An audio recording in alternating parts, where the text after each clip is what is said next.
Hello, ladies and gentlemen. We are back. It is DG3 and CB. It's been a couple weeks since we've been on, but the Eagles are playing some fantastic football, and we are here to talk about it. It's a Friday night, day after game reaction. Dan, how you feeling? I'm feeling really excited about the game and about the weekend and all these things, but I did get a tooth pulled yesterday out of my mouth. So if I'm a bit quieter this pod, bear with me. That is completely okay because I am as amped up as can be after last night. Did not sleep much. I don't care. What a game that was. Uh, I do, before we get into it, though, I do want to touch on a few things. It's been about 2.5 weeks since we've been on. They played the Jaguars and Cowboys. The Jaguars, they almost squandered it because of Sirianni's boneheadedness and not taking field goals. Last Jeez. week was absolutely enjoyable, kicking the crap out of the Cowboys. Is there anything over the last 2 weeks that you want to touch on before we talk about last night's game? I'm just going to skip over the Jacksonville game. That was a joke. And we've kind of had those conversations already. As long as Nick Sirianni's around, it feels like those conversations are always going to occur from time to time. But I'll just skip over that. The Cowboys game, we should have saw this coming. Uh, the Cowboys have been a bad football team for most of this year. Their defense has been atrocious, and their offense has not been very good, frankly. And then they lost their starting quarterback after already being an atrocious team. And then they lost their starting quarterback. So, yeah, we went belt to the backside a little bit there. Hey, by the way, how about you figure out the sunshine situation, Jerry?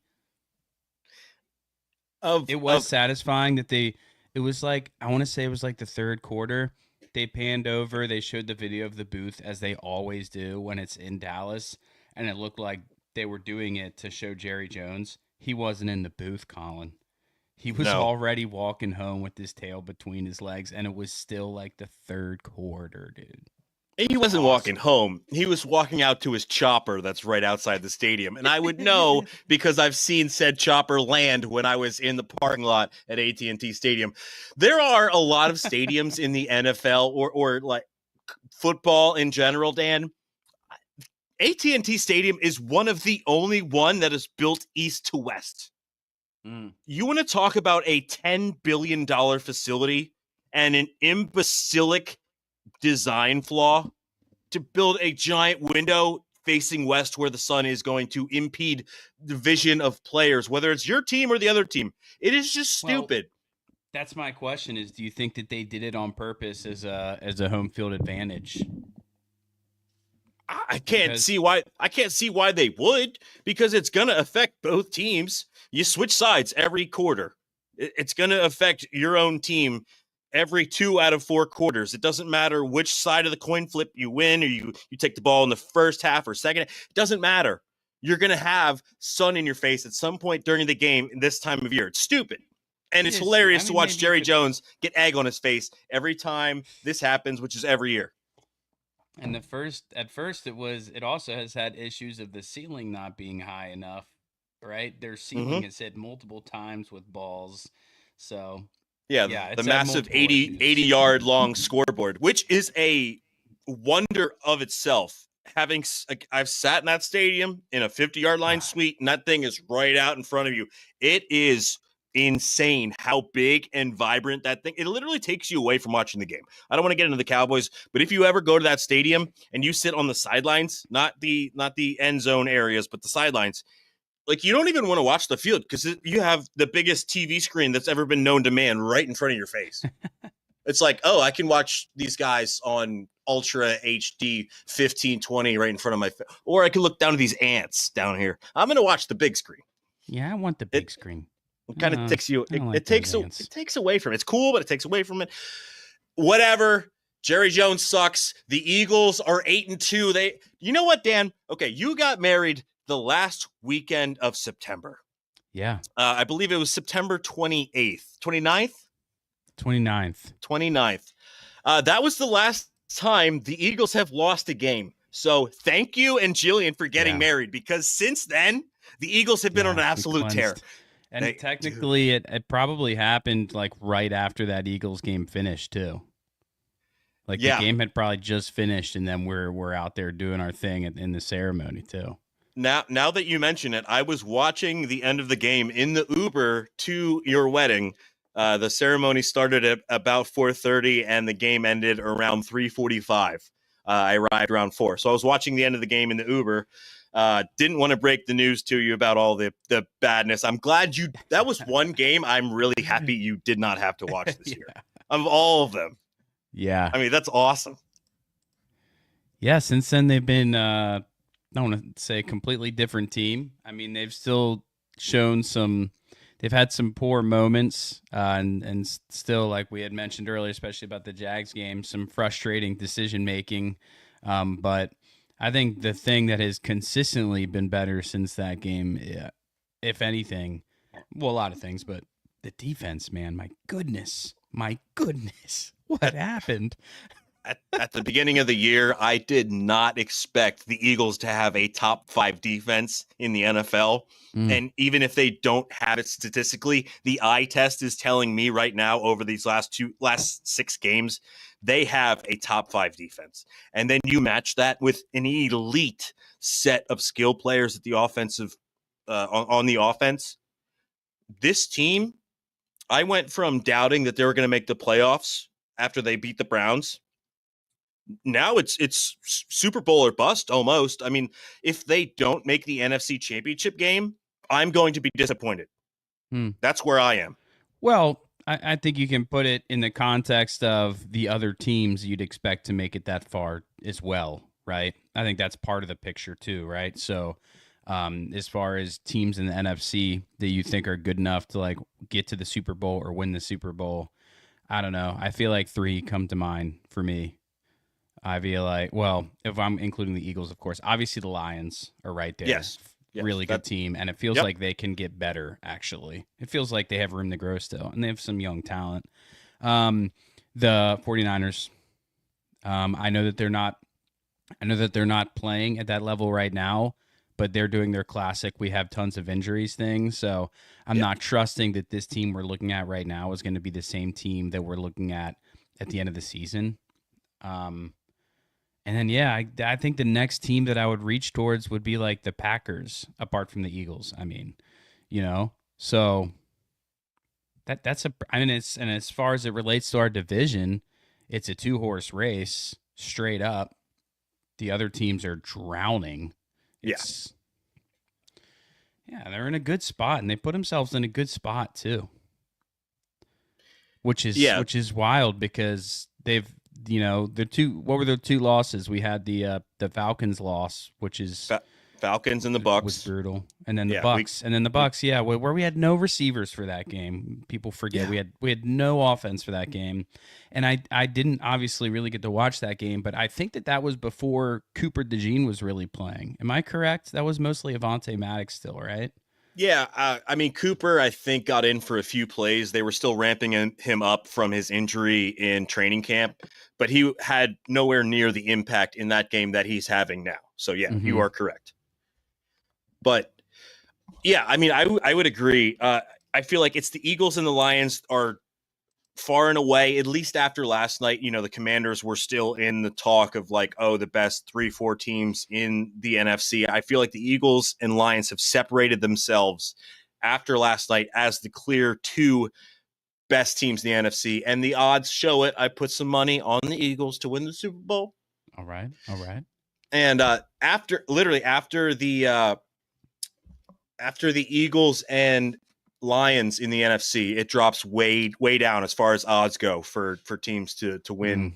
I think it's the Vikings next. The Eagles are plus 750 to win the Super Bowl, and if my memory serves me correctly, the Vikings are next in the NFC at plus 2200, and then it's the Chiefs and Bills. I forget Chiefs. I think it's Chiefs and Bills in the AFC who are the 2 odds favorites. You can't count out the Packers. I mean, they have. Oh my God, I am actually so happy the Eagles are not playing on Sunday because those 2 games, Ravens, Steelers, Bills, Chiefs, great NFL weekend of football. Are And one of those the night game? I have it right in you front of know, me I actually. don't Uh, know. oh no. I The don't know what Sunday this. night game is the Bengals and the Chargers, but at least it's Oh, two different great. time slots. So you do get It that is. Kansas City Okay. game in the 4 o'clock, and the Steelers Ravens. You get that in the 1 o'clock slot. So Okay. that's good I there. was hoping that was the case. I didn't look into it, but I'm so glad that this might be. Oh, I don't know about you. Whenever the Eagles aren't playing, I watch Red Zone. Like if it's 1 o'clock, I watch Red Zone in the 4 o'clock window. If the Eagles play at 4 o'clock, I watch Red Zone in the 1 o'clock window. Dude, I got the YouTube TV package thing, and it's awesome. It's so awesome because you can do the 4 screens. So it's kind of like you are doing Red Zone, but you get full control of what you pull up. And it's so you can literally watch 4 games at a time. And then you can do like with the remote, you can click and it'll zoom in on the one.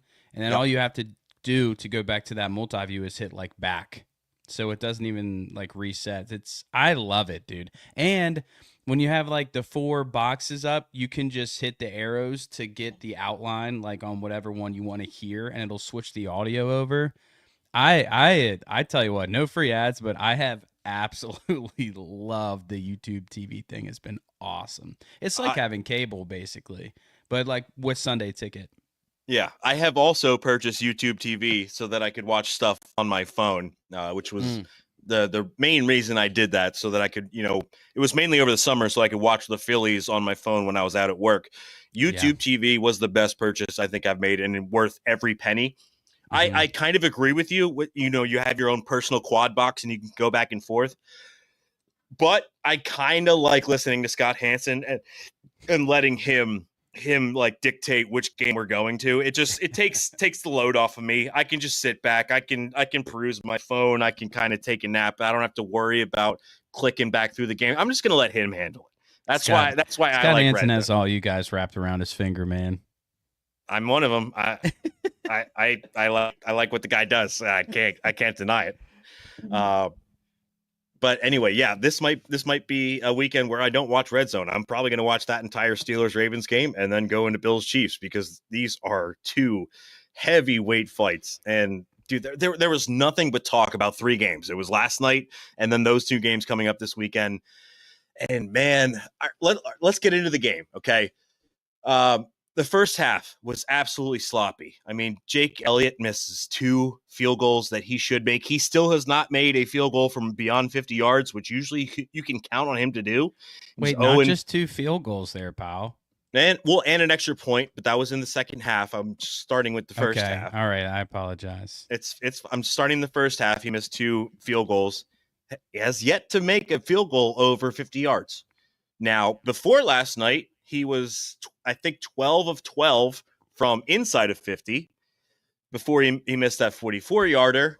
So there's questions about Jake Elliott. I mean, obviously, he's still going to be their kicker. Anybody who's saying get rid of Jake Elliott and bring in some, tryout, you're an idiot. Okay, Jake Elliott is still one of the best kickers in the NFL. He's just going through a slump. Were they all wide left? Was there a Yes. consistency amongst Yeah. all of the kicks? Yes. Everyone was wide left. Okay. He's got So he's got the just hooks. aim it You know, to the he, right. I don't know. he's a very good he's a very good golfer, like borderline scratch golfer, Yeah. and he's got the pulls going on. So he needs to try to play his draw a little bit. It feels more correctable just because every miss was the same kind of miss. I don't know, and I do not know kicking. I do not. And I'm not going to pretend to know kicking, but it feels like it'd be harder to fix something if every kick is going a different direction or whatever. At least he's consistently missing it the same way. I'd like to think that makes it a little bit easier to figure out what's going on and correct it. Yeah, I couldn't agree more. And I feel like you can kind of equate it to golf, because a lot of it's mental. It's the same motion every time. You just got to get it in your head to make sure you're doing the same thing. And yeah, if you're missing one left, one right, and then one left again, you're like, well, I don't even know where I'm going wrong. But he can Right. probably go back and watch his own film and correct it. So, I'm not freaking out about the kicker situation. He just, put us on edge a little bit. Did miss an extra point in the second half, which still made the game closer than it probably should have been. Well, some are saying that maybe he just wasn't mentally prepared because he's usually sitting on his keys through the whole first half and coach never calls him out there. So he probably wasn't prepared to actually have to try and get him some points in that first half there. He was a little cold, maybe didn't get as many warm ups in because coach Nick Sirianni thinks sometimes forgets his name back there. Yeah, we're talking 2 weeks ago where they went for it on fourth down, 3 times instead of kicking field goals, and then didn't go for extra points either. Kick the ball in the first half, coach? I didn't know that. I wasn't ready for this. I figured you were going to go for it on fourth down. And then he finally does it, and he misses the kick. So now Nick Sirianni has an excuse to freaking go for it again. Great. Exactly. Circle of life. Sirianni's playing right back into his I feel like I'm always doing the right thing for this team. And he's like, well, I put Kicky Elliott out there and he missed it. So look, I'm not that stupid, huh? God. The game was really sorry, go ahead. Just damn it, Jake, is all I had to say there. That game was very stressful for the first 35 minutes of that game, to the point where it was 10-3 Commanders midway through the third quarter. Now, when you look back at the game, you're like, oh, man, we mopped the floor with them. But I rewatched the game twice this afternoon. That was not the case. I mean, you get so emotional during a game, kind of forget the ins and the outs. But I knew they played a sloppy first half. Jalen Hurts did not have his best game. Saquon Barkley had a great game, even though he started slow.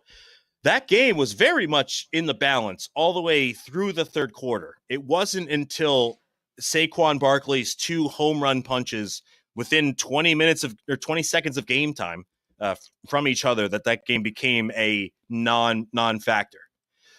But and then even then it was like Washington was making it close again. Yeah, it's 26-10. Zach Ertz. Yeah. 26-10. And Zach Ertz makes the octopus. He gets the touchdown catch and then a beautiful toe tap in the back end zone. Yeah, I mean, I was kind of saying, I'm like, they make the onside kick here. This is still a game. Yeah, and they had timeouts still. I think they had 2 timeouts still. Yeah. Now, thankfully, that wasn't the way the game played out. I want to say the Eagles. Did you watch the Manny Pacquiao versus Conor McGregor boxing match back in the day? Can't remember it, but yeah, a little bit. So I want to say that is how the Eagles are playing, as if it were a boxing match right now. They're able to stand in there. Manny Pacquiao was just outlasting Conor McGregor. This was like 2017, 2018, I think. Everybody's like, oh, Conor McGregor, UFC. He's so athletically gifted. His stamina is unbelievable. Not when you're used to throwing haymakers like for 5 minutes and then it's done. A boxing match is a very slow, methodical, like back and forth. And then when you're the one who's not gassed, then you land the ending punch. And that's how the Eagles are playing. They're able to withstand blows in the first half. They haven't been great. But Saquon Barkley and the entire offense seems to get better as the game goes on. It seems like the other team is wearing down, and then that's when they hit their home run punches. It's been that way for at least the last 2 weeks because they played like crap in Dallas the first half. It was 7-6 with 30 seconds left in the first half, and then it ended up being 34-6 by the end of the game. Yeah. They're wearing teams down with this rushing offense, and then the second half, fourth quarter, they can't stop them. Yeah, I feel like there's a couple different perspectives you could take here too, though, because that's one way to frame it. I feel like another way to frame it is it's taking way too long for this offense to wake up. You're not wrong. There are some, not just lack of scoring, but there are some pretty pitiful drives, and I'm just talking about this last game, but there's some pretty pitiful first half drives from this football team. And just in general, I would love to compare the stats from first halves to second halves with this team, man. I mean, look at not just Hurts, but look at Hurts first half compared to second half. Now, I don't know this either for sure, but I've started to wonder if it's like a Hurts getting in a flow, waking up type thing, Or I've even wondered a little bit if like maybe Kellen Moore isn't the world's greatest like game planner, but he's great at kind of making adjustments because it feels like the offense comes out in the second half and responds a lot better to what's in front of them than in the first half. And I may have even mentioned this earlier in the year where I've also wondered at times if there's any just the general idea or general philosophy. Is there anything tactical about maybe not showing your entire game plan or not showing everything in the first half? Because it feels like halftime adjustments are so big in football. I don't know, maybe they're overstated, but it seems like time in and time out, a team will come out and look like a completely different team in the second half, which I usually chalk up to adjustments and good coaching. But sometimes I wonder that too. Like, is he waiting to saving some stuff for the second half so that the defense doesn't see it until the second half? I don't know. I try to pay attention to that when I watch the Eagles because it seems to be consistent that they come out a lot more efficient in the second half of football games. Like, just look at their first drive in football games. That's like the game plan drive. And so often it's been so bad. I think it was a little bit better this last game. I think they missed a kick from it this last game, right? But yeah, I don't know. I wonder that often. And yeah, and then they came out the second half, and I thought that in the first half of the football game, it looked like the defense was giving a lot of resources to AJ Brown as far as like safety help and kind of like double covering him or having the second set of eyes on him. And it looked like they were maybe even doing that with Smith a little bit. And sure enough, I think it was the Eagles' first drive in the second half where they just like loaded up on tight end and running back. They ran it, but they also passed it like crazy to Goddard and Barkley. And they did a lot of kind of checkdowns that were wide open. And again, I was like, that sure looks like an adjustment to me. Oh, you're putting all your resources into the wide receivers? Okay, let's get Goddard and Barkley involved. And they were wide open. So I don't know. That's a lot that I just put in front of you, but I guess I have a lot of thoughts as far as it relates to the first half, second half, and I don't know that we have a way of finding the answers. I don't know if it's a lack of ability to game plan or if it's just an emphasis on making adjustments and kind of waiting for that chance. I don't know. And maybe there is a wearing teams down type of thing to it as well with that offensive line.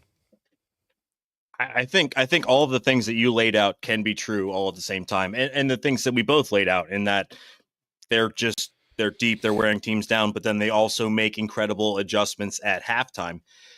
I obviously we're not in the locker room. We don't know what their game plan is to start, and if they have been able to figure out the other team when they start. But I saw a stat when I was watching SportsCenter earlier. Now, these numbers are not exactly correct, but the ballpark is there. Okay, when we're talking Eagles first half versus second half, I believe their points scored in the first half is around 85. Second half is around 130. Their rushing yards in the first half is, again, ballpark 700. First half is 700, second half 1100. And their turnover differential in the first half, this one I do remember, they're -5 in the first half, +3 in the second half. So I feel like, and I don't know, did you hear the quote earlier this week about Saquon Barkley and how they, thought about and or treated the first 4 games of the season? Because it was a big talking point in Philadelphia. Saquon Barkley was on the record as saying, we kind of treated the first 4 weeks of the season as the preseason. Once we got to the bye week, we figured out what we were good at, and then we moved on from there. And people were blowing it up as like, oh, you guys didn't care about the first 4 weeks?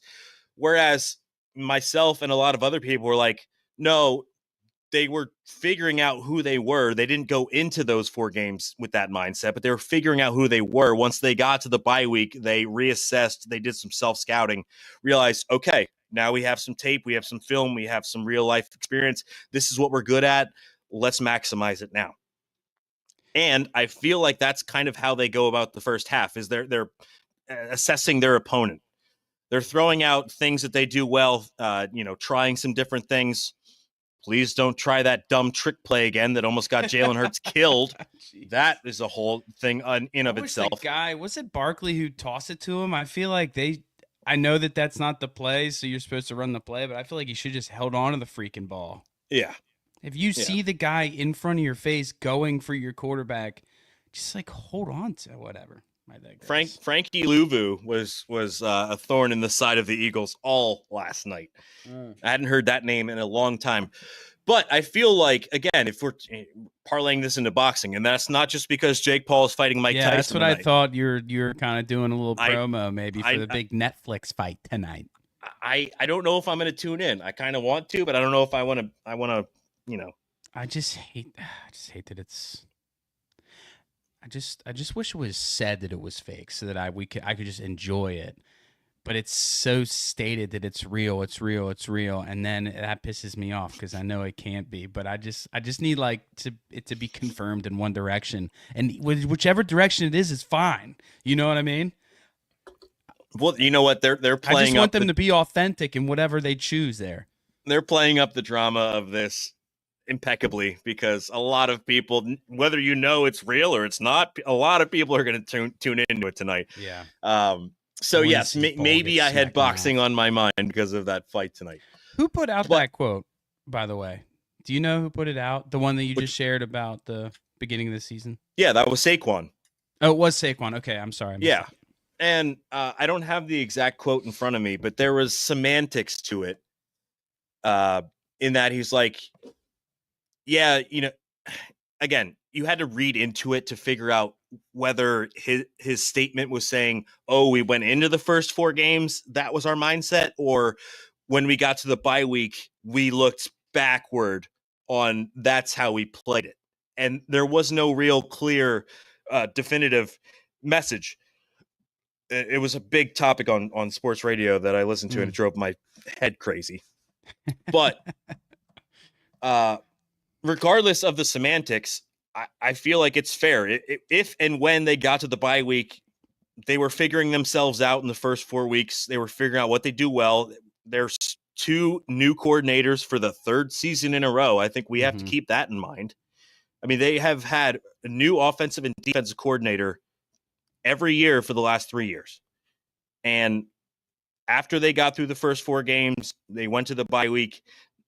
I mean, Vic Fangio is far and away better than anything that we could have expected him to be. I mean, I don't want to get ahead of myself, but I mean, Jim Johnson level of the way he's scheming up things right now. He's been doing it for a long time. It's not like he's a new young. I think the good thing about Vic Fangio is I don't know that he's a guy that anyone is looking to hire as like a head coach. This is obviously what you run into all the time. Is part of the reason why we have new coordinators every year is because we did really well the first year with those guys, and they both got head coaching jobs. So you look at some of these teams like the Chiefs are blessed with this, right? They have Spags as their defensive coordinator. He's phenomenal. And he just is not a head. I don't know if it's his choice or because he's a little older and other people don't want him as head coach. They knew the new young boys or whatever. But that's one positive about Vic Fangio is that he might actually be able to be here to stay for a little bit and build something more than the span of one single year. I don't know. Kellen Moore's not really in that boat. I could see a team maybe going for Kellen Moore, but that's hard, man. Switching coordinators every single freaking year is hard. You're trying to build something that lasts more than 1 year, especially with how much young guys we have on the team right now. Yeah, there literally was zero continuity from last year to this year, especially on defense. I mean, when you factor in all of the pieces that they've added, Zach Bond and Nakobe Dean are playing so far above their head. Nakobe Dean. Oh, well. That's maybe not above their head, but above expectation that we all had this year. Okay, so that's the one thing, not bringing us right back in, but that's the one thing we probably should have mentioned that would have been worth mentioning about the Jags game is there were 3, I don't watch Sports Center anymore, but if I did, I would expect 3 Eagles catches to be number 1 or 3 Eagles plays to be number 1, number 2, and number 3 the day after that Jags game because the the Devontae Smith catch in the back of the end zone was freaking absurd. And not to mention that it was necessary. Like, all of these plays were in really big moments. The Devontae Smith, there's one. The freaking Kobe Dean interception to seal the deal. And then, of course, I know we've really seen this at least 1,000 times already, but the Barkley hurdle. All three of those happened in the same half, I think. But I believe so. Insane. Those could have been like the 3 highlight plays of the season, and they all happened in one game. That's crazy. Not to derail the conversation, but to your point, Nakobe Dean, I didn't think he was that kind of athletic. I mean, that was a really freaking impressive catch. And in the beginning of the year, he had, good plays, good tackles, but still some whoopsie type moments. I don't know, man. I feel like with every week he's cleaned up his game a little bit more. He looks a little bit more confident. He seems like he's really coming into his own. I texted you. He made an awesome tackle against Jalen Daniels in the open field to save them from getting a first down, which was really funny because in the pregame, they showed, different clips, and one of them was like clips of an interview with Nakobe Dean, and he was literally answering a question. I don't know if you watched any of the pregame stuff. He was literally answering a question about, we got to be careful. Jalen Daniels, he can run around, he can be pretty athletic back there, so we got to make sure he doesn't, beat us with his feet. And then sure enough, dude talks and talk, and he walks the walk, brother. 3rd and short, and we had him backed up in their own end, and he makes an impressive tackle in the open field. It was very satisfying. Good for him, man. He's been awesome. He's been awesome. And then another guy who's really picked up their play has been Nolan Smith. He had a big sack. He had a huge sack. And Kirk Herbstreit highlighted it. He's like, this guy isn't the biggest edge rusher in the league, but he's so slight of foot and movement. He can get around these big, bulky tackles who can't move as quickly as he can. And we've seen that in the NFL, where you don't have to be the biggest guy to be an edge rusher. As long as you're quick and you can spin, you can dive, you can spin move, you can get around the edge. And he is really, really picking up his game since, last year he was basically a non-factor. And he's becoming the guy that I think we thought Bryce Huff was. Yeah. I mean, you can fly around that edge and start like teaching the tackle that they got to get out there fast. And next thing you know, you use your athleticism to spin inside or do something inside. And the defensive line, I mean, this was a game where it looked like a completely different team compared to the beginning of this year. Part of it was really good coverage and Daniels having to hold on to the ball more than he'd like to. But just it felt like on most plays, when they snapped the ball, when Washington snapped the ball, you saw a push, a defensive line push that immediately had him a little bit on his heels. And we weren't really seeing that at the beginning of the year. This defensive line is playing better, and I think they're building some confidence. Jalen Carter is doing a lot of little things that maybe don't show up on the stat sheet, or maybe he's not getting a sack every play, but he's really is wreaking a lot of havoc. One guy, we bring it up there once in a while, but on Instagram, there's Baldy's breakdowns. Pretty much after every Eagles game, he's going to point out several clips, and he'd post it, of course, where he's just showing how dominant Jalen Carter is. Sometimes you don't see it as much or notice it much with those inside guys because they're not always getting the sacks. But Jalen Carter he really is doing some beast mode stuff in there. It's really been impressive. No, yeah. Jalen Carter, I don't have his stats in front of me, but there was at least, I would say, 3 or 4 plays where he busted through the offensive line, causing Jaden Daniels to move or get out of his spot, leading to either a sack or a rollout and an incompletion. He is absolutely dominating the inside of the offensive line from his position. And it's beautiful to watch. He literally is getting to that point where, like, okay, this is the guy we knew we had. He's getting there. I still can't get over the fact that Zach Bond was a nobody on the Saints, and then Vic Fangio's like, I like this guy. I can make him something. Now he's here, and he's like defensive player of the month in the NFL. And this is a guy we never even heard of prior to this year. I don't know about you. I didn't know he existed. I didn't know he existed. He has the second most tackles in all of football, the most in the NFC. Yeah, what, 15 tackles last night? He had 15 tackles last night. He's got 102 on the year. Unreal. I am pretty sure that I heard when he was with the Saints, he was like an edge rusher.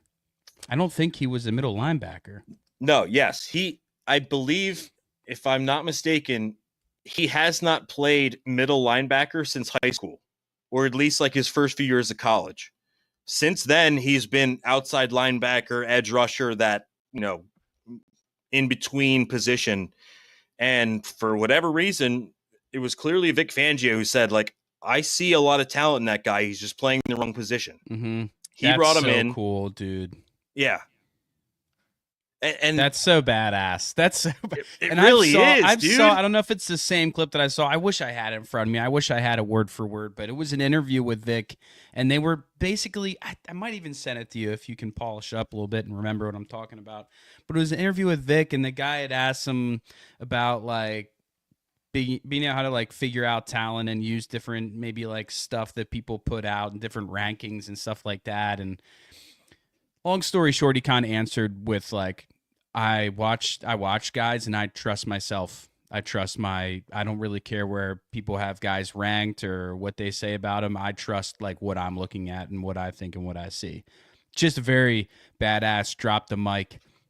And he's shown that to be pretty reliable, because this team had no good linebacker play last year. And the defensive back play was pretty poor as well. The defense was bad basically last year. And we have a lot of new names and new faces on the team. And one, Bond being a guy that wasn't even playing this position previously. You said before, last time he played was high school. So for him to be able to just like watch film and see that and not just like make a linebacker out of him, but make a second most tackles in the league type guy out of him, defensive player of the month type guy out of him, that's insane. That's insane. And you know what? Whose coach just got fired a week or so ago? The Saints did. Dennis Allen. Yep. Dennis Allen. See ya. 1 + 1 is 2 sometimes, Colin. Yep. Sometimes 1 + 1 is 2. Sometimes. Just saying. Just saying, bud. Maybe that's part of it too. He's looking around. Okay, who do I not respect as a coach in this league? Let's watch their film and see who's actually good but is in a bad position here.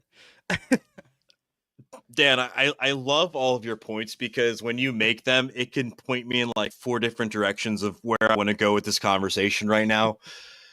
I'll start with this. I saw it on NFL Live. I know you don't love Dan Orlovsky. Oh, gosh. But he made a good point today. Okay. Since 2022, when they went to the Super Bowl, okay, they have added 7 pieces that are essential to what they're doing right now. On the offense, it's Mekhi Becton and Saquon Barkley. On the defense, it's Zach Bond, Quinyon Mitchell, Cooper DeJean, Nakobe Dean, and Nolan Smith, both of whom were drafted last year after their Super Bowl. And then that's not to mention the fact. Oh, sorry, it was Jalen Carter. And I was gonna say I wouldn't put Smith on that list. It was Jalen Carter and Nolan Smith. Dean was really? The same. Yeah. Remember, that was like our second podcast episode, was talking about how they drafted Jalen Carter and Nolan Smith in the first round. Well, no, I guess I'm just surprised that you're saying 7 guys that are the reason why, or you frame that as 7 like extremely impactful players, basically, right? Okay, so maybe take Nolan Smith out of that. I hope in the grand scheme of things he can be there, but I don't think I think that's a reach to put him at the same level as of those other names, I guess is what I'm saying. That is fair. But his progression from what he was last year and the start of this year to where he is now, like, he's almost guaranteed a sack a game, and he is getting in there. He is doing what he is supposed to, whereas he was a non-factor last year, and his progression is still trending upwards. Mm-hmm. And I think that we can only assume it's going to keep going forward. I mean, Howie Roseman he's a damn genius. I love that guy. I'm so thankful that he is our GM and it's not Joe Shane who just Well, said here's sayonara to Saquon Barkley. here's what I would say. Here's what I would say, because this is what we want to do all the time when we're like, oh man, our team is really good. Is we want to give all the credit to Howie and his talent acquisition. Mm-hmm. This is the same guy that acquired a really crappy defense last year and lots of really crappy players last year. So we will not know the answer to how all of this went down and how we got all of these different players and who's in charge of get this guy and get that guy and all that. But what did happen, what we do know is the team, we had two coordinators that sucked last year, and we had acquired players that sucked last year. Now we acquired Vic Fangio, who seems to be, for all intents and purposes, pretty good at identifying talent. And now suddenly we have some pretty good talent that we just drafted and that we acquired in the free agency. Is that Howie going, hey, get these guys? I think these guys are really good. Or is that Howie going, hey, Vic, defense. This was a little bit of a weak point in my game last year. Maybe he doesn't say it that way, but maybe it does. Hey, I want you to work with me to help figure out guys that we should draft, to figure out guys we should pick up, because this was a soft spot last year for us. So how much is Howie, picking these guys straight up, and how much is he maybe taking a step back and using the resources and people around him? I'm just saying. And if that is the case, freaking, I love that. More power to him. More power to him. I want a guy that can take a step back and see like an older veteran guy like Vic Fangio around him and be willing to bend an ear or help him with the decision making on as far as acquiring talent. I love that. Now this is not something I ever thought about, and this is goddamn genius on your part. How much of them drafting Quinyon Mitchell and Cooper DeJean was Howie, and how much was it Vic Fangio? Because Vic Fangio was hired in January. Yeah. So he was part of the offseason process. I'm pretty sure, but from everything I've heard, he's the reason he brought in Zach Bond. But same. But them firing on Quinyanimo Bay, also one of the greatest nicknames of all time. Pretty solid. Terry McLaurin did not have a target when being covered by Quinyon Mitchell last night, dude. Insane. Wow. Yeah, I didn't think about that. I mean, how much of their draft plan was Vic being like, Howie, I like these two guys. Let's fire. Like right now, he's available. Go get him. And then in the second round, like Cooper DeJean's still available. Howie, go trade up for him. Yeah. We're never in that war room, so we don't know. But that is a really, really good point.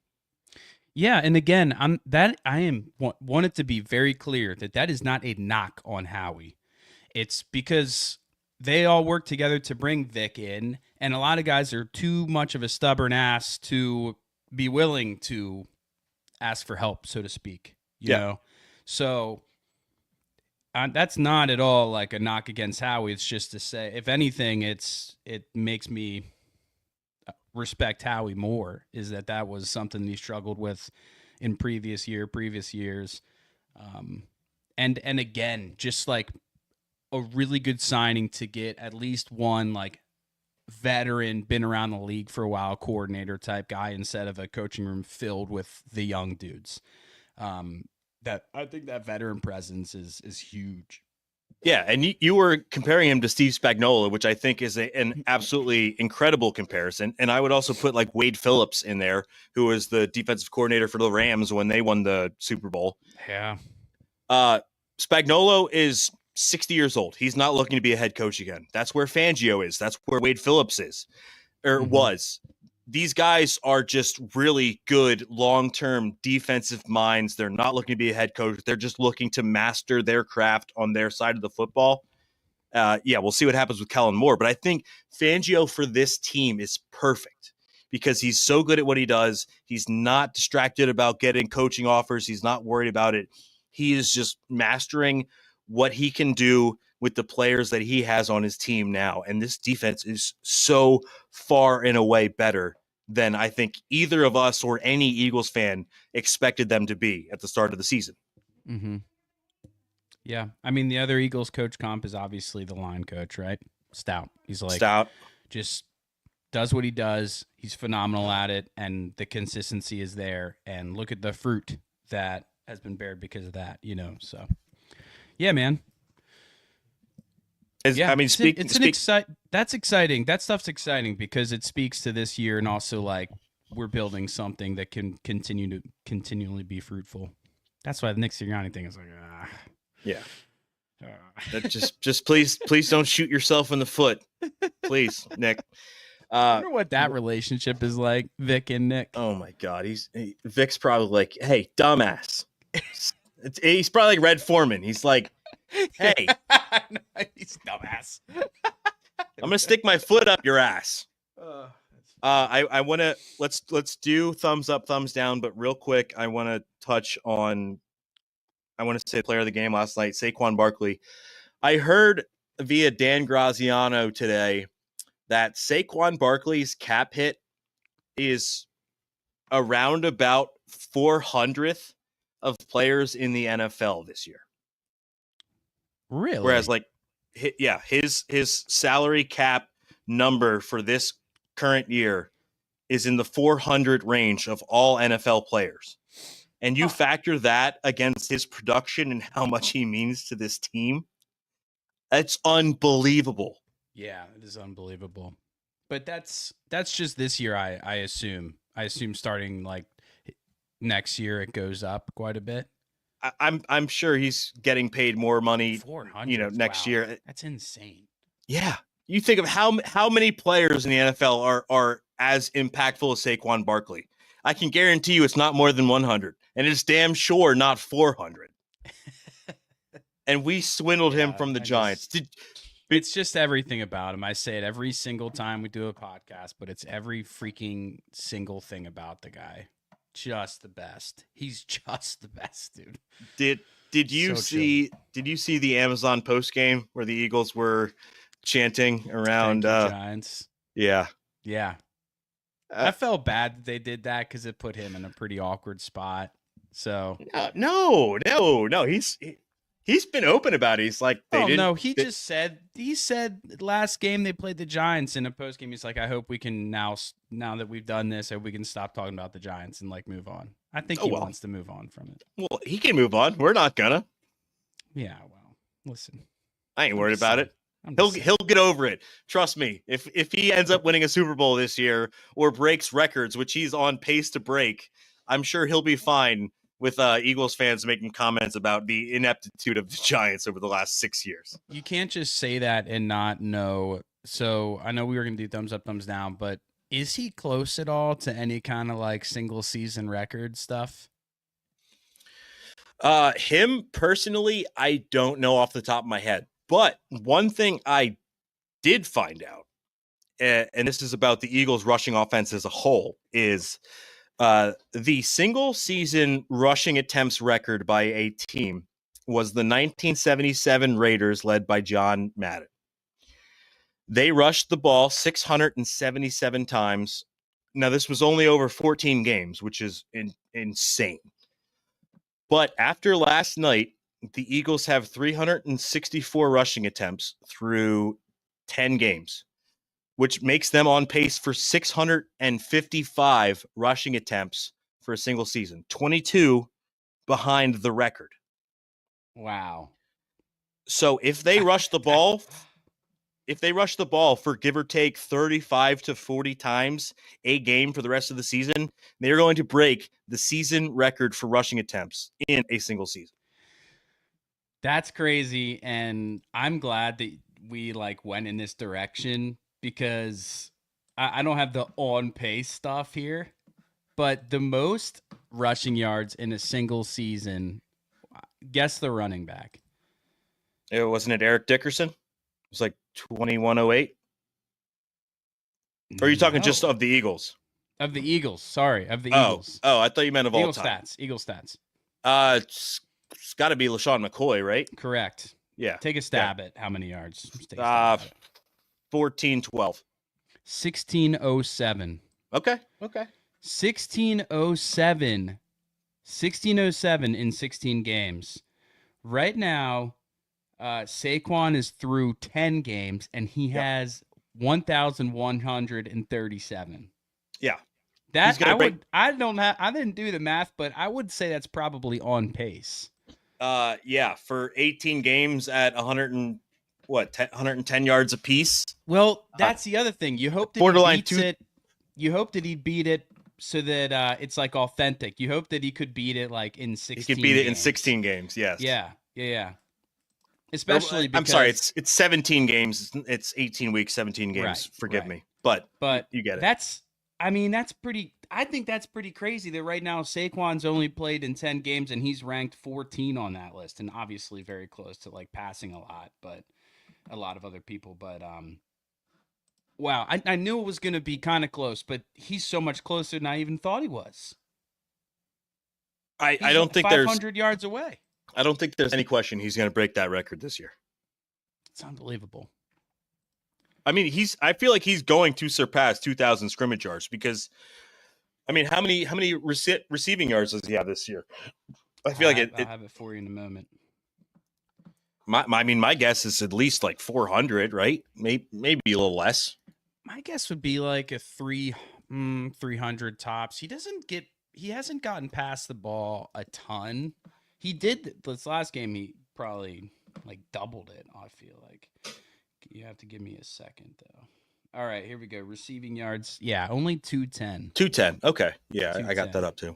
But he doesn't get past that. So, like, his average is 9.1 per catch, which is pretty freaking high, obviously. Yeah, and the fact that he has almost 200 carries and is averaging 5.8 on this season. Like, yeah.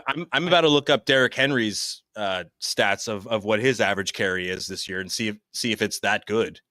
Yeah, they're right. They're right there as the top two in the league. Yeah. Now, as of last night, Saquon has passed Derrick Henry in terms of rushing yards on the season, but Derrick Henry still has to play this year, so there's that. But I mean, even still, we're talking about a top 2 running back in the NFL that was basically just gifted to us by a division rival. Yeah, and man, there's been a couple plays too where. I want to say it was in the Dallas game. It wasn't this last game, but man, I wish I had the play. It was a play I wanted to break down. Just watch for him too in the pass blocking. Every once in a while, he makes some really good reads in the pass blocking that allows Hurts to prevents him from getting sacked, frankly, and allows him to find someone down the field or navigate through the pocket and go for a run. But he's also... sometimes those stud running backs don't necessarily want to get involved with making blocks in the pass game, and that is not Barkley. He's stout. It's I'm telling you, man. Every aspect of the game, every freaking thing about this guy. I do want to, before we do thumbs up, thumbs down, I sent you a clip. I texted it to you. I don't know if you saw that. I saw your text. I did not open it. So watch it real quick just so you know what I'm talking about. At the very end of the fourth quarter was the drive where Kenneth Gainwell was going off, right? Mm-hmm. Dude, there was one play. I don't know if you noticed it live. There was one play. I think it was his like second. I think he ran it like one time when it was like first and goal or whatever. It was his run before that where he ran for like 14 or 15, yards. I don't think I've ever seen a running play like this. And that's why I sent you the clip, because Baldy, it was part of one of his breakdowns. So I was glad he put it out there. Dude, if every single lineman was basically moving left to right, 3 were moving like they were doing traps. He caught it, I think, in his clip. He was like, 3 traps and 2 scoops, 3 traps and 2 scoops. And it's crazy. Like, watch that clip. I don't think I've ever seen a running play. They snap the ball and then literally everyone on the offensive line is moving to the left or to the right. Nobody goes straight forward. Most of the time when you watch a run play, there will be 1 or 2 guys pulling, right? Especially the Eagles. Guys pull on like every single run. But at least like 2 or 3 of them are just blocking the guy in front of them, right? Yeah. This is the craziest play. This feels like they were just toying with the defense. And the offensive line took over. Yes, Barkley was awesome. You know why? Because the offensive line took over in that fourth quarter. They bullied the hell out of Washington. And this was one of the last plays in that last scoring drive. And it's the craziest. If you haven't seen it yet, just pull it up. Like, it's one of the craziest runs I feel like I've ever seen, where they're in shotgun, they snap the ball, and then I think it's Goddard, Becton. Everyone just moves sideways. Everyone moves sideways. I don't even know what to call this play. I've never seen anything like it. Swear. Yeah, I just that? It's awesome. How does that even work? Like, it feels like it'd be so easy for someone to miss a block in that kind of a play. But they nailed it. Like, every blocker was coming to the blind side of their opponent on defense. They're like, where? Oh, this guy's coming from my left, not straight ahead. They knocked him back like side to side, 4 or 5 yards. Like, crazy. Gainwell didn't get touched until he was like 6 yards down the field. Just like, if you don't have the play in front of you, just imagine the offensive line and drawing wherever the dot is for each offensive line. Just draw a diagonal line in the opposite direction, and that's pretty much what happened with this play. It was it's crazy. Pretty much. Ran for about 15 plus yards. This is unbelievable stuff. I really feel like that was just like a rub it in your face kind of play call. I really do. Hey, I'm here for it. Get a defensive minded head coach. Dan, I'm not going to lie. Can we take a 30-second timeout? I'll put the 30 seconds up on the screen for those who are live streaming. I just got to run for like real quick. Yeah, go ahead. I'll be right back, and then we'll do thumbs up, thumbs down right after that. Yeah, sounds good.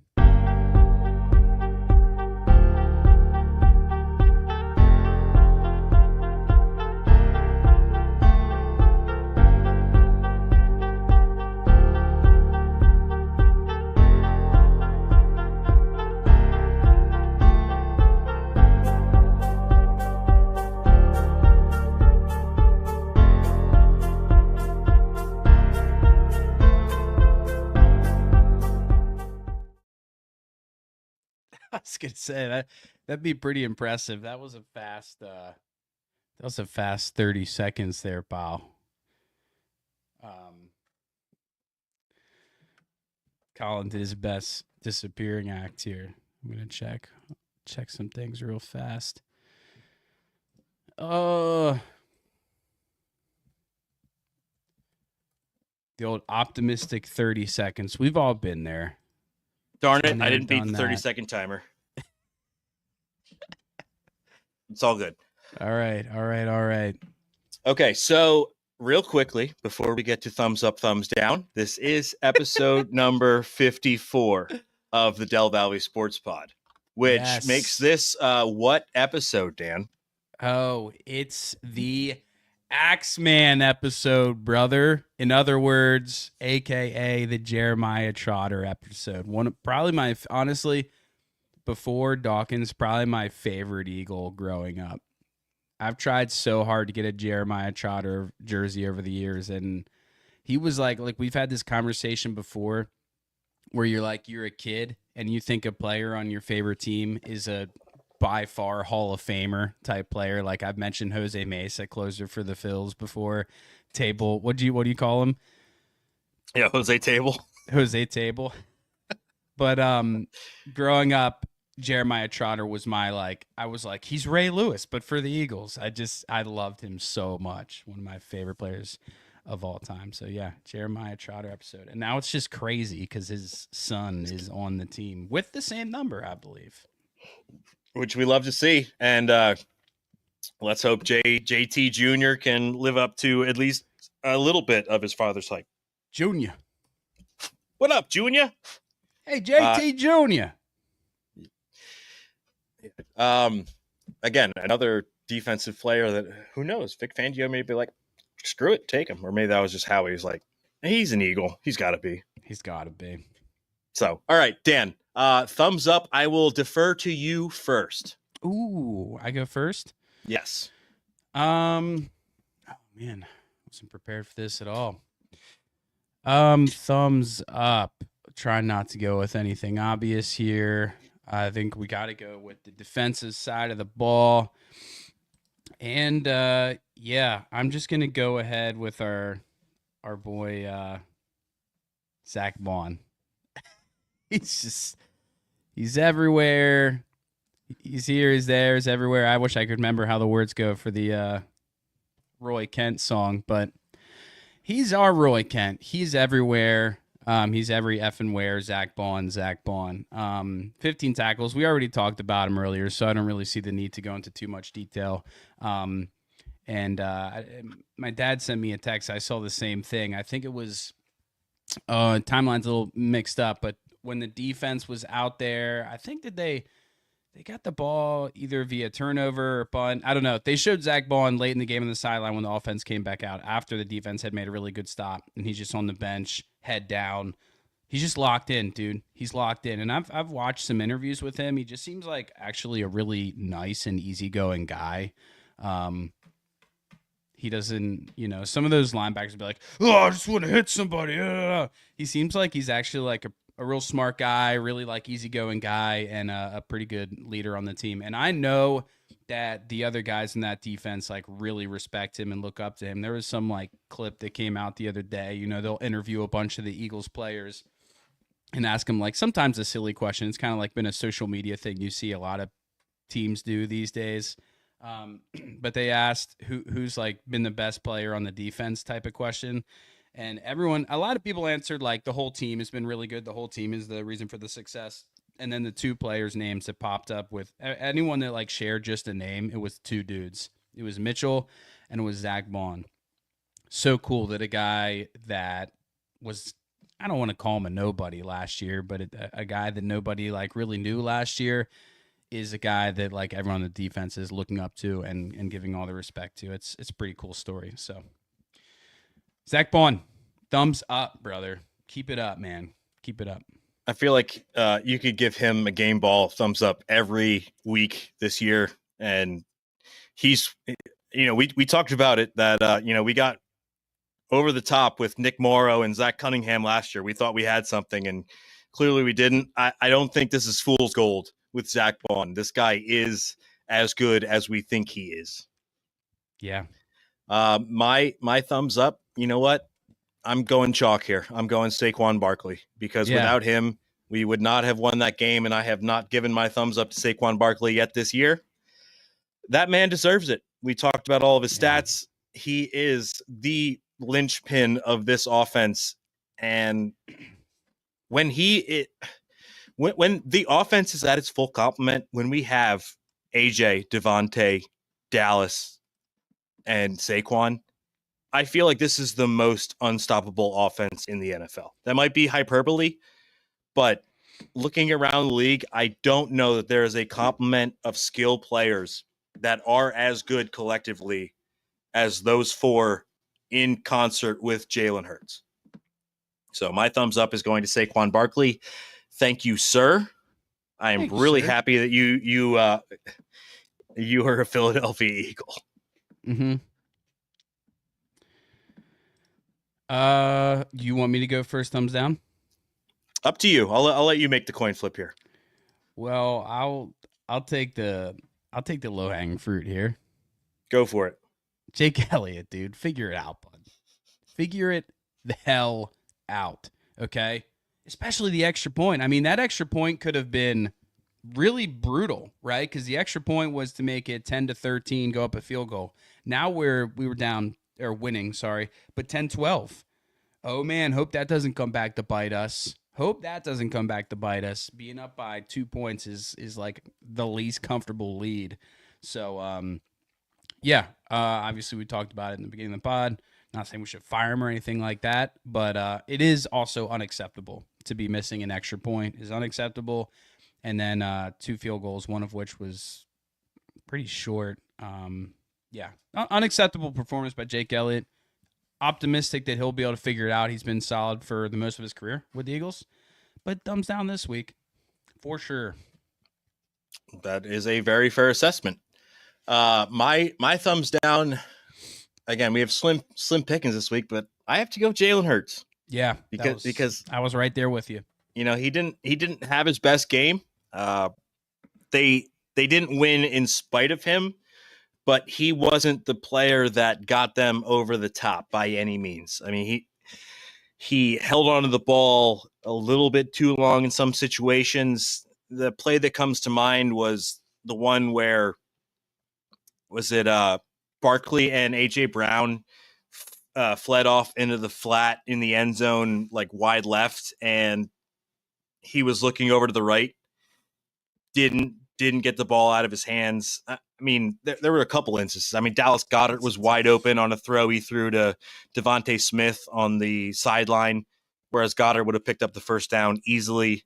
He didn't turn the ball over, which is, I believe, the 5th out of the last 6 games since the bye week. Last week, he turned the ball over twice, but I think since the bye week, last week was the only time he had a turnover. So that's good. I don't think he had his best game. Again, slim pickings. We won a lot. If we got to give a thumbs down, I got to choose somebody. And so I'm giving it to the quarterback. It's always tough to give Hurts a thumbs down because he'll do this thing where he kind of did it in the Dallas game as well, right? He is like 2 different players between the first half and the second half. So then like his first half performance, oh yeah, horrendous. But then you see plays in that second half, the offense started getting going. I mean, he threw for over 200 yards. The run play where he dives and perfectly, there's never been a more perfect snapshot to prove a first down than there was on that run play this last game, if you know what I'm talking about, where he runs and dives at the sideline, keeps his foot in bounds, and football Great is literally great play on the first down. So like he does crap like that, and it makes you feel bad about saying he had a bad game, but he did have a bad game. Yeah, on that touchdown play, yeah, he's under a little pressure, but dude, you got to figure out a way to just lob the ball in front of you because there's nobody but your dudes are in the end zone right in front of you. Figure out a way to get the ball. He's and you are starting to see that the pocket was pretty good for the most part. It's tough for us because we don't obviously watch the film yet, and it's tough. We don't really know exactly what he was looking at as far as were receivers open on all those plays or not. I don't know, but you'd like to see him not wait to the second half to turn it on a little bit. Yeah, I agree. Slow start is still a theme for the Eagles, and we're hoping that changes. They have a couple big games coming up next week. They have a mini bye next week. They have the Rams clutch on Sunday night in LA. That's clutch. And then they have the Ravens in, I believe, 2 weeks, December 1st. So it's 3 weeks from now. I'm trying to find the Eagles schedule here on the fly. But they do have some challenging games coming. Sorry, it's It is Rams. Yeah. Rams next Sunday weekend. Night. Yeah, that's Rams a big next test weekend. for the corners. I would say that's going to be a really big test for the corners. A team that has 2 really good receivers, a quarterback that's willing to just sling it. That'll be interesting to see how the corners do there in that game. Yeah. So the next 5 games are going to be very interesting, and we'll wrap it up after this. At the Rams Sunday night, and then at the Ravens 4:25 the week after that. They have a home game against the Panthers. That should be a win. Then the Steelers come to town. The Steelers. That should be a really fun game. Oh, yeah, especially because both teams are actually I think one of my worries about this is like one of the teams involved will not really be in the playoff race necessarily, and it won't be as exciting, but both teams squarely are playing great ball right now, yeah. Very much so. And then after the Steelers come to town, they go back to Washington in week 14, which will be I guess it's week 16 now. Week 16, that will be maybe still a game for the NFC East because Washington is a very easy slate from now until that game. So there's very much still a chance that game could decide the NFC East. So 4 out of the next 5 are going to be tough opponents. We learned a lot about the Eagles last night on a big stage against finally a good opponent. I think we learned something.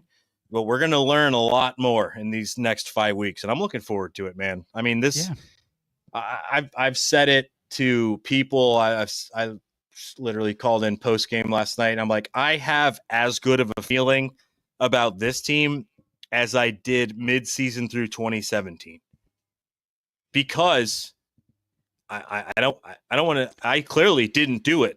But since that day that I brought up, like, oh, this team isn't beating anybody by this number of points, they've been beating teams that they should have by a lot of points. Yeah. And again, we didn't see this So last year. be it, We baby. saw a little bit of this in 2022, but I still think this is the best Eagles team we have seen since 2017, and I'm going to ride this train. Yeah, and it feels like there's room for growth, even, which is an exciting thing. Very exciting. It's really, really remarkable, really, really remarkable, the impact that the rookies are having on this team. Like, truly outstanding. I mean, I can't believe the impact that multiple rookies are having on this team. And obviously, I'm mostly talking about Mitchell and Cooper DeJean, but they're playing at like a really high level right now, and it's their first year in the league. I mean, Quinyon Mitchell's played 10 games in the NFL, and he already has a lockdown corner name like Revis Island. It's remarkable. Mean, you don't see that very often. And then Maddox was killing us at the beginning of this year. Just like, he's slow and he's getting penalties and he's just not good. So even with only one of them, we'd still be in a really bad spot. So then Cooper DeJean being able to step it up and play really good ball is really, think, what put them over the edge a little bit. And now the defensive line can kind of get going a little bit because, the secondary is making the quarterback have to hold a little bit longer. It's all working so much better right now. It's really amazing. And then you're having these moments of complementary football like we did in the second half where the defense gets a big stop and the offense is all right, let's grind. Let's get that offensive line going and shut them down, put some noses in the dirt kind of thing. So we're starting to see some really beautiful complementary football. It's good. It's good, man. It's good. There's hope in like all aspects of the game, even the punt return. Covey's down. Okay. Cooper DeJean. At your service. Next man up, baby. Next man up mentality. All right. I want to leave you with one guess of a stat right now. So in terms of point differential in the NFL, where do you think the Eagles rank? So my guess is that the Lions are up there pretty high. Obviously the Chiefs aren't, because the Chiefs win every game by like 2 points just for fun. You would be correct in both of those statements. Let me just think for a second. I think that I'm going to guess in all of the NFL, where do they rank? Yes, the entire NFL, not just the NFC. The Ravens are tricky because they can put up some serious points, but they have a knack for having close games. I'm guessing 2 or 3. I'm going to go Lions are 1, Eagles 2, Ravens 3. You are very close. The Eagles are 3rd. Okay. The Lions are 1st. The Buffalo Bills are number 2. Oh, actually. Yeah, that's a good. Are the Ravens 4? No. Damn. No. They're close, but the Pittsburgh Steelers are number 4. That's crazy. Yeah. That's crazy. So wow. I'll rattle off the top 6 for you here. Wow. Again. That's a good question. That's a good question. This was fun. Lions first, far and away at plus 113. Yeah. Buffalo Bills are plus 97, and then our Philadelphia Eagles at plus 80. Plus 80 is pretty freaking good. Pretty good. After that, it's the Steelers at plus 69. Now, this one is surprising at 5. The Los Angeles Chargers are plus 68. It's just, I think that's an interesting one because that speaks to just how freaking good their defense has been. Yes. They haven't allowed 20 points in any game this season, I don't believe, which is insane. That's insane. That coaches matter, Colin. Coaches you matter. Think. Yeah. The Baltimore Ravens are 6 at plus 65. So you were very, very close in your estimates. I thought that was a unique stat to think about the league as a whole and where the Eagles are in terms of overall production, both offensive and defense. And as we talk about, complementary football wins games. I want to pull up last year's because I'm just curious to see where it kind of landed last year as like the top couple teams. I think I have it here. I got it. I got it right here in front of me. All right. What were the top 5 teams and like what was the numbers? Okay, so number 1 was the Baltimore Ravens plus 203. Wow. Number 2. That is so high. Yeah. That is amazing.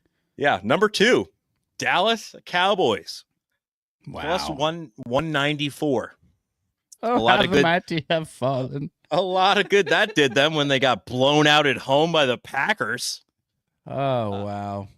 Third on that list was the Niners at 193, Yeah. right behind the Cowboys. Yeah. The Chiefs, I mean, still they're way down the list. It's plus 77. Yeah. I believe fifth, I think this is the Bills at 140. And after that, we're looking at teams that are, I mean, the Dolphins at plus 105. I mean, that's because they had a 70-point game. But other than that, I mean, nobody really ran up the score. The Eagles were plus 5. And Plus 5. That's amazing. Yeah. Yeah. So the Eagles are way ahead in every aspect of where they were last year. Yeah. It's funny. I feel like the Ravens are so high because they have the same ability. Like, they could just as well be that team this year offensively, but their defense has been horrible. So therefore, obviously, the differential isn't as good. They lost a guy, a linebacker. Just this will be a good talking point for if you watch the Steelers game this weekend. They lost one of the best linebackers in the league they had last year, young guy too, Patrick Queen, a middle linebacker. He's just who's now on the Steelers. He's one of these new hybrid, like, I'm a middle linebacker, I'm tough, I'm strong, but I'm also like the fastest guy on the field. Obviously, he's not the fastest, but he's really freaking fast. And now, he's on the Steelers, and he got banged up last game. I don't know if he's. I hope he's playing because that is going to be a fun matchup going against his former team. But now, if the defense isn't as good when you lose one of your best players. Go figure. Yeah. If I'm correct, he was on that legendary 2019 LSU Bengals team with Joe Burrow and Jamar Chase, right? I'm pretty sure he was the starting linebacker with on that team, 2020 draft. That sounds about right. Well, you know what? Yeah, it was, because when they drafted Hurts in the second round, I'm pretty sure that Patrick Queen was still available. Yeah, he was drafted in 2020 and his college was LSU. That's a really good pull. What pick was he? 28th pick. Okay. So it was the Jalen Reagor. They didn't go Justin Jefferson, but I was like, yeah, I don't. That was, you know what, Dan? We're gonna bring people back into the fold here. This podcast started because Dan and I met as Eagles fans in Pittsburgh, and I think seriously the start of where this has become to the podcast was the 2020 NFL draft, because you and I talked on the phone that night for about 25 minutes about what the hell did the Eagles just do in drafting Jalen Reagor and Jalen Hurts. I could probably go back in our text conversation to that point and being like, what is going on? Could you, I mean, it doesn't matter because the Eagles are really freaking good right now, but I can't imagine where they would be had they drafted Justin Jefferson. Mm-hmm. I'm really glad they drafted Jalen Hurts, even though I was screaming at the TV telling them, you idiots. Could have turned out to got Jefferson and Hurts, but whatever. Yeah, we could have. I think Reagor is actually playing this year. I want to say he's with the Patriots, but I'm pretty sure he had a play this year, just a dumb play this year where he had a really big catch. He had a for sure touchdown, and he fumbled it like right at the goal line, and I think it was one of those fumbles that went into the end zone and out of bounds. So it went from like about to be a touchdown to the other team gets the ball. Classic. Yeah, sounds about right. Classic Jalen Reagor. Glad he's not on this team anymore. What a bad football player. All right, Dan, let's wrap it up. It is 7 p.m. I do want to say real quick. Go ahead. Obviously, Sixers, Embiid is finally back. So hopefully, I mean, at some point you got to start winning games, right? I think they only have like 2 wins this year. So we got 9, Embiid that is about to be on here in a little bit. But the Flyers, we have to give the Flyers a little bit of a shout out right here. In their last 4 games, every single one of them has gone into overtime, and every single one of them, with the exception of one, has gone into a shootout. It's crazy. It's crazy. So I don't know. I'm not saying that they're all of a sudden a great team, but that kind of reminds you of last year and how like the never give up kind of thing a little bit. So, and then yesterday, I texted you. I think it was yesterday. It was, yeah. Right during halftime. With the game winner. And yeah, Michkov with the game winner in overtime, where there was just like the net was just not. He was basically like parallel to the net, and he threw a low line drive shot at the goalie, just hoping it could kind of like find its way in. And sure enough, it did. It bounced off the goalie, went in the net. I don't think there's anything the goalie can really do about that. I don't know. I'm not. I don't know. No expert, but wow, that was unbelievable. And then it was really cool. The other day they played the Sharks. That one went into shootout, and the Sharks have a young guy, Celebrini. I think he's a rookie. He's like just like Michkov. He's like 18 years old or something like that. He's really good. And I think he took the first shot for the Sharks, didn't make his shot in the shootout, and then Michkov goes next and drills it. It was pretty cool. It's pretty cool to see the two young guys go back to back and Michkov be the one to make the shot. So they're coming. They've been playing some games, and in all those games, by the way, they've won 1, 2, 3 out of their last 4. So they're stepping it up in the shootout. But yeah, just had to give them a little shout out there. I know we're mostly doing an Eagles reaction, but go Flyers.